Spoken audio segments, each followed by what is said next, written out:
I grew up Muslim and nobody told me that Muhammad married his stepson's wife, who was also his cousin, and this led to a Quran revelation that banned stepsons so he could marry her, and then this marriage led to breastfeeding an adult man to make him related to you, and this inspired Quran verses about this adult breastfeeding that Aisha says were lost after Muhammad's death, which kind of means that the Quran was not perfectly preserved.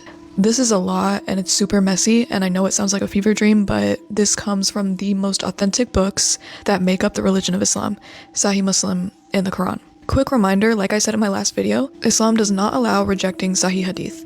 Imam Shafi said rejecting the Sunnah is rejecting revelation, and all Sunni schools consider Bukhari and Muslim their most authentic sources. So whatever you're about to see, you can't dismiss it. Once again, I'm not telling you this to shame you or disrespect you if you're Muslim. I'm telling you this because I care about you, and this is genuinely what I would have wanted to know when I was Muslim. So Zainab was married to Zayd, who was Muhammad's adopted son. Then Muhammad decided he wanted her, so Zayd decided to divorce her. This is in Surah 33:37.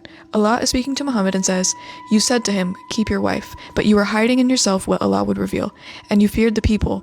Then when Zayd finished with her, we married her to you." This alone shows that Muhammad wanted something regarding Zainab. He told Zayd to keep her while hiding this desire, and he feared people's reactions.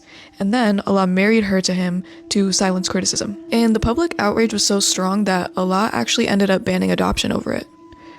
All early Muslim Islamic scholars said that because Muhammad married the divorced wife of his adopted son, the people in Medina kept saying Muhammad married his son's wife. So then the Quran responds immediately by abolishing adoption so that Zayd would no longer be considered his son. And we see this in Surah 33:4-5. "He has not made your adopted sons your real sons. Call them by their fathers' names." So adoption had existed for centuries and it vanished overnight because of this marriage. But abolishing adoption created a new crisis inside many Muslim homes. Before this revelation, adopted sons were treated like real sons. But after it, they suddenly became strangers to the women who raised them, and these women now had to wear hijab around them. The most famous case is Salim, who had lived his whole life with Abu Hudayfa and his wife Salah. Suddenly, Salah had to wear hijab in front of him, and he could no longer freely enter the home. So their entire family dynamic collapsed overnight. So then she went to Muhammad to ask what to do. Now here's what Muhammad's solution was. And this is straight from Sahih Muslim 1453a through c. Muhammad said, "Give him 5 sucklings so he becomes your mahram." This established adult breastfeeding as a valid way to create a mahram relationship.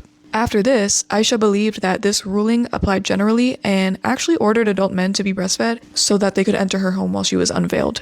And this is all fully authenticated. And then comes a huge blow to Islam's credibility. A Quran verse about breastfeeding was lost.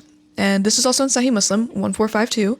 Aisha says, "There was a verse revealed in the Quran, 10 breastfeedings make a person mahram. Then it was reduced to 5, and the Prophet died while it was still recited as Quran."